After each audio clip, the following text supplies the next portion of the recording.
साथियों नमस्कार।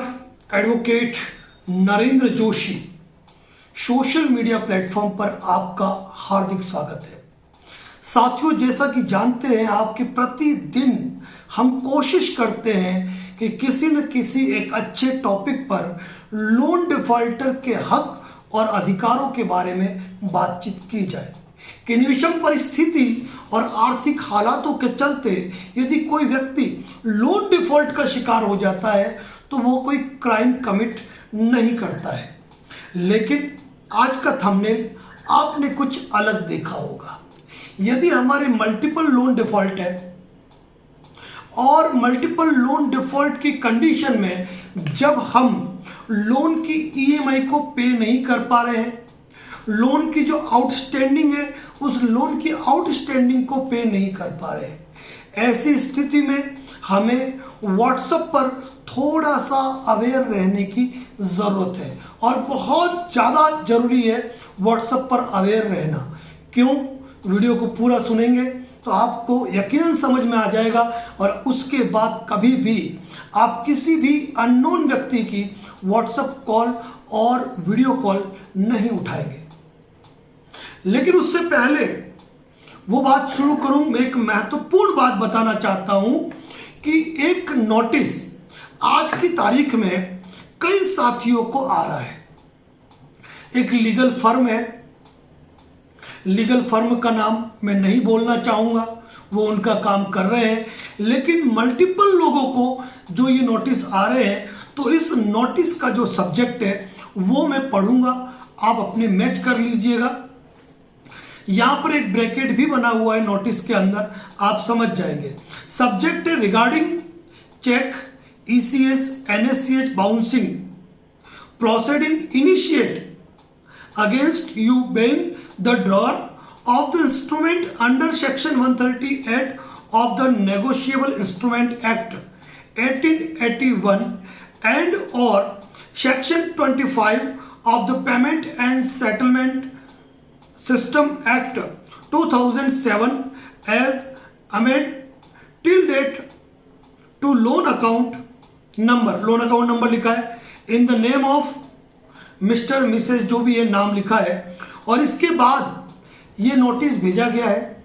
इस नोटिस में सिंपल वे में ये लिखा गया है कि आपके खिलाफ हमने कोर्ट में इस तारीख को हमने केस फाइल किया है, कोर्ट का नंबर दे दिया है, कोर्ट का नंबर 10, नंबर 2, नंबर 5 किसी के लिखा हुआ है और नेक्स्ट डेट लिख दी है। और इस नेक्स्ट डेट को लिखने के बाद इन्होंने लिखा है कि अब ये राशि आप ब्याज पेनल्टी सहित जमा कराइए और जिनके कोई उसके बाद 2-3 ईएमआई बाउंस हो गई है तो उन्होंने 2-3 ईएमआई एक साथ बता दी है कि आप जो है ये राशि जमा कराए, ये राशि जमा कराए। इस तरीके का नोटिस आ रहे हैं और इसमें लिखा है कि under section 350 of CrPC provision लिखे हैं, जबकि सीआरपीसी एक इतिहास, एक अतीत हो चुका है और उसका स्थान ले चुकी है भारतीय नागरिक सुरक्षा संहिता। लेकिन ये लॉ फर्म अभी भी आईपीसी और सीआरपी से बाहर जा ही नहीं रहे। सबसे पहले तो मैं बता दूं कि जब आपके खिलाफ यदि 138 एनआई एक्ट या सेक्शन 25 का कोई केस फाइल हुआ है तो फिर आपको कोर्ट से समन आएगा, प्रीकॉग्निजेंस नोटिस आएगा, बेलेबल वारंट आएगा।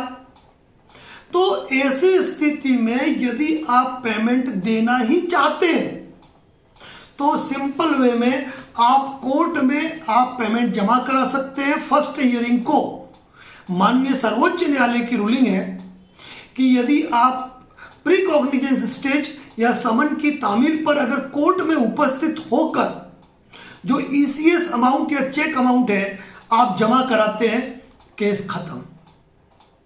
यह बात आपको ध्यान रखनी है। ऐसी स्थिति में आपको यहां इंटरेस्ट पेनल्टी जमा कराने की औचित्य नहीं है।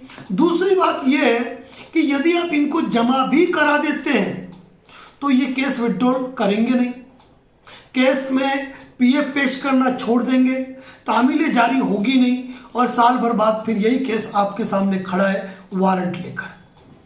तो ये जो नोटिस आपको आ रहा है, इस नोटिस की कोई लीगल वर्थ सेक्शन 25 के लिए बिल्कुल भी नहीं है। आप इसको जस्ट एक लोन रिकॉल नोटिस मान सकते हैं, लोन डिमांड नोटिस मांग सकते हैं। तो साथियों ढेरों नोटिस आते हैं, ढेरों नोटिस। आपको क्या ध्यान रखना है, सेक्शन 25 का नोटिस, 138 का नोटिस और आर्बिट्रेशन का नोटिस। इसके साथ साथ आजकल जो नया फंडा चल गया है वो है क्रिमिनल कंप्लेंट का। तो उन नोटिसों पे आपको जिम्मेदारी के साथ जवाब देना चाहिए, लापरवाही नहीं करनी चाहिए। एक हमारा फंडा कि आप अकाउंट इंफॉर्मेशन जब कंपनियों से मांगते हो ना, ऐसा लगता है कंपनी ने से आपने किडनी मांग ली है, जबकि आप कंज्यूमर है। दुनिया का कोई भी कानून आपको आपके दस्तावेज प्राप्त करने के अधिकार से नहीं रोक सकता है, लेकिन जब आप अपने लोन अकाउंट की इंफॉर्मेशन और लोन से संबंधित तमाम दस्तावेज मांगते हो, तो इन एनबीएफसी कंपनियों को यह लगता है कि आपने उनकी किडनी मांग ली है। नहीं देंगे, नहीं देंगे। सेक्शन 25, 138 का रिप्लाई, आर्बिट्रेशन रिप्लाई या प्रायर नोटिस आपको संपूर्ण दस्तावेजों का विवरण देते हुए मांगना चाहिए, क्योंकि आपके बचाव के सारे तत्व उसी में निहित है।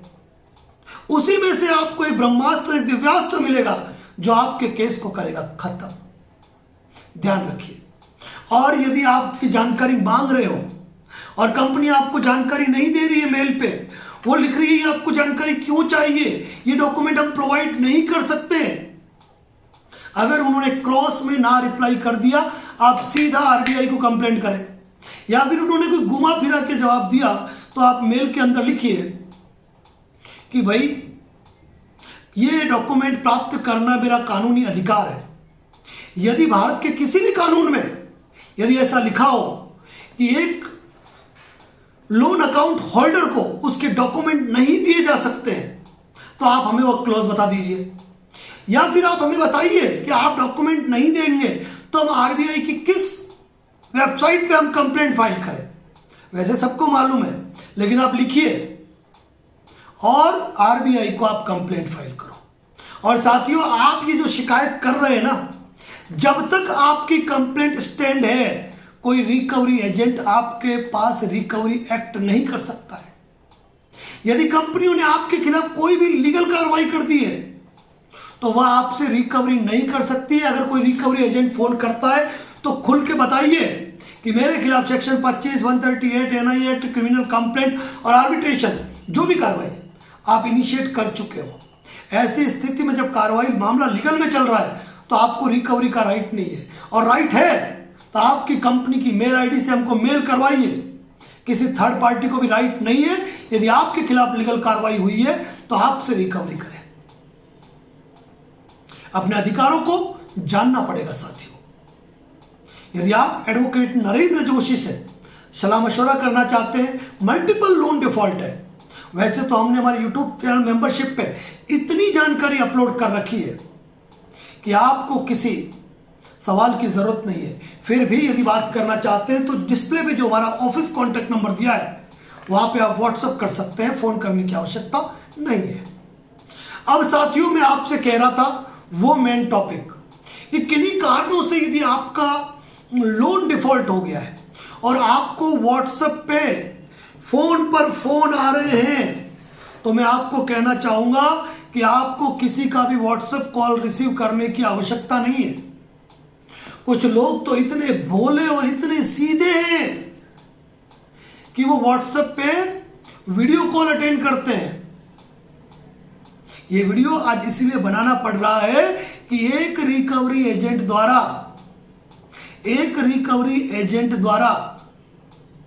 फोन करके वीडियो कॉल करा के स्क्रीन रिकॉर्डिंग कर ली, और स्क्रीन रिकॉर्डिंग करके जो लोन डिफॉल्टर जो था वो महिला थी, तो उसके ऊपरी वस्त्र जो होते हैं उन वस्त्रों को एडिट करके रिमूव कर दिया, और उसके बाद उसके फोटो उनको भेज रहे हैं कि यदि तुम अभी टोटल फोरक्लोजर नहीं करोगे तो जानते हो हमारे पास सारे कॉन्टैक्ट एक्सेस है तुम्हारे। हम तुम्हारे सारे रिश्तेदारों को ये फोटो भेज देंगे, हम इस फोटो को वायरल करेंगे। हमारी कॉल बुकिंग में वो महिला नहीं जुड़ी थी, लेकिन फोन आया, मामला गंभीर था। हमने उन्हें बताया कि किस तरह इस मामले में तुरंत एफआईआर दर्ज होगी। सहयोग किया और एफआईआर दर्ज करवाई गई। मैं रिकवरी एजेंट से भी कहता हूं, अपनी हद में रहे। इस तरीके के इलीगल एक्ट करोगे ना, आईटी एक्ट में सजा तो है ही है, 5 लाख तक का जुर्माना है, तुम्हारी झोपड़ियां बिक जाएगी, जमानतें नहीं मिलेगी। ध्यान रखिएगा। और अब एक बात ध्यान रखना कि जब से भारतीय साक्ष्य अधिनियम लागू हुआ है, इलेक्ट्रॉनिक एविडेंस के लिए भी अब पहले की भांति 65B के प्रोविजनल आवश्यक नहीं है। यह तमाम दस्तावेज प्राथमिक साक्ष्य बन चुके हैं। कानूनी बात है, हो सकता है आपकी समझ में नहीं आए, लेकिन मैं आपको यह बता देना चाहता हूं कि यदि कोई रिकवरी एजेंट आपको व्हाट्सएप कॉल कर रहा है तो ज्यादा होशियार बनने की जरूरत नहीं है। बुरा लगेगा, माफी चाहूंगा आपको, लेकिन व्हाट्सएप कॉल रिसीव करते हो, वीडियो कॉल रिसीव करते हो, कोई पुलिस वाला बन के फोन कर रहा है, मैं पुलिस हूं, व्हाट्सएप कॉल रिसीव कर। अरे कौन सी बड़ी बात है? जैसे मेरे पीछे का आपको बैकग्राउंड दिख रहा है, वैसा उनके पीछे पुलिस का बैकग्राउंड आ जाएगा। कौन सी बड़ी बात है? माहौल आ जाएगा, अंदर पुलिस या सायरन है, वायरलेस की आवाज गूंजेगी और आप समझेंगे कि असली पुलिस वाला है। कई रिकवरी महिलाएं, लड़कियां दूसरे तरीके से बात करके फिर ब्लैकमेल करती है। सेक्सटॉर्शन का खेल कोई नया नहीं है, इस चीज को ध्यान रखिए। अब आप ये ना सोचे कि मैं पुरुष हूं तो मैं तो व्हाट्सएप कॉल रिसीव कर सकता हूं। अरे पुरुष है तो आपकी भी तो मर्यादा है, आपके भी तो कॉन्टैक्ट जब लोन दिया उन्होंने एक्सेस करके रख लिए, तो आपको भी कॉल नहीं उठाने हैं। और एक बात और बड़ी बात कह दूं, व्हाट्सएप कम्युनिकेशन मोड नहीं है। कोई आपको लीगल नोटिस भेज रहा है, व्हाट्सएप पे भेज रहा है, ठीक है, हम कहते हैं आर्बिट्रेशन है तो जवाब दे दो, क्योंकि आर्बिट्रेशन का फर्जीवाड़ा जग जाहिर है कि कंपनियां किस तरीके से, क्लेमेंट कंपनी जो है वो आर्बिट्रेटर के साथ मिलकर फर्जीवाड़ा करती है और फर्जी तरीके से इंट्रीम ऑर्डर करके मतलब डेट देगी 25 जुलाई की। इंसान सोचेगा मैं आराम से जवाब दूंगा और 25 जुलाई से पहले इंट्रीम ऑर्डर पास कर देते हैं। ऐसे ऐसे तो फर्जी आर्बिट्रेटर बैठे हुए हैं। मैं धन्यवाद करना चाहूंगा कौशिक चौधरी को, जो एक अच्छे आर्बिट्रेटर है। उनके पास जब किसी का 2 बार जवाब गया ना, बंदा खुद का रिजाइन कर देता है आर्बिट्रेशन प्रोसीडिंग से। लेकिन बाकी सब आर्बिट्रेटर ट्रिब्यूनल, उनको तो यह लगता है कि नहीं, अपनी फीस बननी चाहिए, रिजॉइंडर भिजवा देते हैं। अरे जब आर्बिट्रेशन प्रक्रिया पे सहमति दी नहीं तो रिजॉइंडर पे जवाब देना तो आवश्यक ही नहीं है। जब एक व्यक्ति ने आर्बिट्रेशन पे ऑब्जेक्शन दे दिया तो कंपनी उसका रिजॉइंडर भेज रही है। अरे कंपनी होती कौन है रिजॉइंडर भेजने वाली? जब मैटर आर्बिट्रेटर के पास है, आर्बिट्रेटर का काम है मामले को खत्म करना। तो साथियों, आज का सबसे बड़ा जो इस वीडियो का लेसन है वो यही है कि आपको कभी भी कोई व्हाट्सएप कॉल रिसीव नहीं करना है, और ज्यादा कोई व्हाट्सएप कॉल करे ब्लॉक करो ऐसे इन एनबीएफसी की इलीगल खरपतवार को। और एक बात और कहना चाहूंगा, कॉन्टैक्ट एक्सेस करके आपके कॉन्टैक्ट लिस्ट पे फोन करते हैं और करते क्या है मालूम है? उसको कहते हैं तुम कॉन्फ्रेंस पे ले लो। अब वो बंदा जो आपके गांव का, आपका रिश्तेदार, आपका मित्र, परिचित जो भी है, वो क्या करता है, उसको तो लगा है किसी मैडम का फोन आया, किसी अधिकारी का फोन आया है, और वो चाव से बात करता है। और कहते हैं ना, आपको अगर तकलीफ होगी ना तो आपके रिश्तेदार और आपके पहचान वाले बड़े खुश होते हैं, तो वो आपको फोन लगाते हैं, अरे भाई आपके लिए कोई फोन आया है, कोई आपका लोन डिफॉल्ट है, बात करो।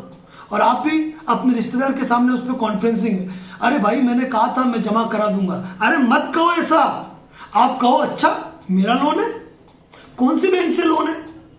अच्छा इस कंपनी का? नहीं, इस कंपनी का तो कोई लोन नहीं लिया मैंने। तुम फर्जी, हो सकता है मेरी कॉन्टैक्ट लिस्ट हैक कर रही है, मुझे अभी मैंने लोगों को मैसेज भेज दिया था मेरा फोन हैक हो गया है, तो फर्जीवाड़ा कर रहे हो तुम। मैंने कोई लोन नहीं लिया है। चलो सच्चे हो ना तुम, तो कंपनियों में काम करते हो, कोई आईडी वाईडी होगी तुम्हारी, वहां पे एम्प्लॉय आईडी वगैरह मत कहना, इतना एक्सपर्ट नहीं बनना। तुम्हारा आधार कार्ड व्हाट्सअप करो और तुम्हारा कंपनी का आईडी कार्ड जो भी है वो व्हाट्सअप करो अभी के अभी। सामने वाला की बोलती बंद, वो दूसरी बात करेगा। आप अपनी बात पे अडिग रहना और रिश्तेदार के सामने देख लो मेरा फोन हैक हो गया, फर्जीवाड़ा कर रहा है, मैंने कोई लोन नहीं लिया है। अगर लोन लिया होता तो ये व्यक्ति अपना आधार कार्ड व्हाट्सअप करता, एम्प्लॉय आईडी व्हाट्सअप करता, कंपनी का आईडी कार्ड व्हाट्सअप करता। मतलब आपको पाक साफ रहना है। और जितने भी लोगों का लोन डिफॉल्ट हुआ है ना, उन लोगों को एक सलाह दूंगा, हमारे व्हाट्सएप चैनल पर advocate Narendra Joshi associate WhatsApp channel पर और हमारे फेसबुक पेज और यूट्यूब पर भी हमने कम्युनिटी के अंदर एक पोस्टर डाल रखा है कि मेरा फोन हैक हो गया है। और उस पोस्टर को पढ़ना, आप उस पोस्टर को अपने सभी रिश्तेदारों को भेज दो। यकीन मान के चलना, रिश्तेदार आपके रिकवरी एजेंट के फोन उठाने से डरेंगे, क्योंकि लिखा हुआ है कि जिस तरह मेरा फोन हैक किया है, हो सकता है आप लोगों का भी फोन हैक कर लोगे, हैक कर लेंगे ज्यादा बात करोगे तो। समझ गए? कम शब्दों में ज्यादा समझाने की कोशिश करता हूं मैं। मल्टीपल लोन डिफॉल्ट है, विषम परिस्थितियों में फंसे हो, आर्थिक हालात खराब है, कोई क्राइम नहीं किया है, कोई रिकवरी एजेंट वारंट लेके नहीं आ सकता है। ये रिकवरी एजेंट 200 मैसेज टाइप किए हुए हैं, आधार कार्ड ब्लॉक कर देंगे, पैन कार्ड ब्लॉक कर देंगे, समन लेके आएंगे, वारंट लेके आएंगे, आपके घर से 20 किलोमीटर दूर है, दिल्ली बार एसोसिएशन जांच कर रही है, आपके आधार पैन कार्ड ब्लॉक हो जाएंगे, 24 घंटे में ये हो जाएगा, 36 घंटे में ये हो जाएगा। बाबा बागेश्वर धाम धीरेन्द्र शास्त्री भी नहीं कहते 24 घंटे में क्या हो जाएगा। और ये कुछ लीगल फर्मों के नाम से कुछ फर्जी रिकॉर्डिंग आती है, आप लोग मुझे भेजते हो, 48 घंटे के अंदर पैसे जमा करा दो, मैं एडवोकेट ये बोल रही हूं, हमारा केस आपको असाइन किया हुआ है, आपका केस हमको असाइन किया गया है, क्या आप कार्रवाई चाहते हो? दबा दो, कार्रवाई चाहता हूं, क्या उखाड़ लेंगे ये फर्जी फोन वाले? चिंता करने की साथियों आवश्यकता नहीं है, फर्जीवाड़ा है। अगर एनबीएफसी कंपनियां पाक दामन हो ना, पाक दामन, तो आपको आपके लोन का एप्लीकेशन फॉर्म, आपके लोन का agreement, loan sanction letter, loan reschedule letter, arbitration agreement जो अलग से होता है वो, आपका ईसीएस मैंडेट, वेरिफिकेशन रिपोर्ट, कार्यालय रिपोर्ट, कार्यालय टिप्पणी होती है लोन देने के लिए वो, एलओडी लिस्ट ऑफ डॉक्यूमेंट जिसे कहते हैं वो, प्रत्येक डॉक्यूमेंट जिस पे आपके सिग्नेचर है, कंप्लीट फाइल आपको कंपनी प्रोवाइड कर सकती है अगर कंपनी पाक दामन हो तो। लेकिन मालूम है कि उन्हीं के अंदर तो बचाव छुपा हुआ है। और यही कारण है कि हमने कुछ दिन पहले एक वीडियो बनाया था, माननीय सर्वोच्च न्यायालय का आदेश, अगर कोई कंपनी बीएनएस 316, 318 के अंदर मुकदमा दर्ज कराती है, सेक्शन 25 का मुकदमा दर्ज कराती है, कोई सिविल कार्रवाई भी करती है, और यदि आपने प्रॉपर वे में उसका रिप्लाई करके डॉक्यूमेंट की डिमांड की है ना और प्रोवाइड नहीं किए at the time of cognizance, आप उस केस को खारिज करवा सकते हो और कोर्ट ने कॉग्निजेंस लिया, हाई कोर्ट में जाके सीधा क्वेश्चन करा सकते हो। डरने की जरूरत नहीं है साथियों, डरने की जरूरत नहीं है। और कभी सेक्शन 25 का नोटिस आए और आप पेमेंट करना चाहते हैं तो उसको भी करने का तरीका है नोटिस के जवाब के साथ। आपकी आर्बिट्रेशन प्रक्रिया चल रही है, कोर्ट में केस चल रहे हैं, और अगर आपने सेटलमेंट कर दिया, उन्होंने नहीं हटाया है, तो इस मामले में कंपनी को मेल कर सकते हो आप, और आर्बिट्रेटर को मेल डालो, गलती मत करो। और किसी आर्बिट्रेटर से डरने की जरूरत नहीं, कल का वीडियो पोस्ट है। अगर प्रॉपर रिप्लाई देते हो और फर्जी अवार्ड पास भी कर लेना तो एग्जीक्यूशन नहीं होता है। साथियों, आपके हक और अधिकारों को लेकर हम पूरी जानकारी देते हैं। और एक बात और फिर कहना चाहूंगा तमाम साथियों को जो हमारे साथ कॉल बुकिंग सेवा में जुड़े हुए हैं, कॉलिंग टाइम शाम 6 से 9, सोमवार से शनिवार, लेकिन बीच में कभी कोई अर्जेंट बात है, कोई नोटिस आ गया, कुछ आ गया, व्हाट्सअप करके एक शॉर्ट मिस्ड कॉल कर दीजिए। तो कुछ लोगों ने क्या किया मालूम है, व्हाट्सएप पे मिस कॉल कर रहे हैं। अरे व्हाट्सएप पे कॉल मैंने हिडन कर रखे हैं, मैं देखता ही नहीं हूं। व्हाट्सएप करके डायरेक्ट मेन जो मेरा पर्सनल नंबर है उस पर छोटा सा मिस कॉल कर दो। कोशिश करेंगे कि हम जितना जल्दी हो सके आपको रिप्लाई दें। और ये इसका फायदा तो आपको मिल रहा होगा, देखा होगा जिन्होंने भी किया है, पूरी कोशिश करते हैं। साथियों, ऐसे वीडियो को शेयर जरूर करें, इतनी उम्मीद तो आपसे कर सकता हूं। जय हिंद, जय भारत, जय मेवाड़।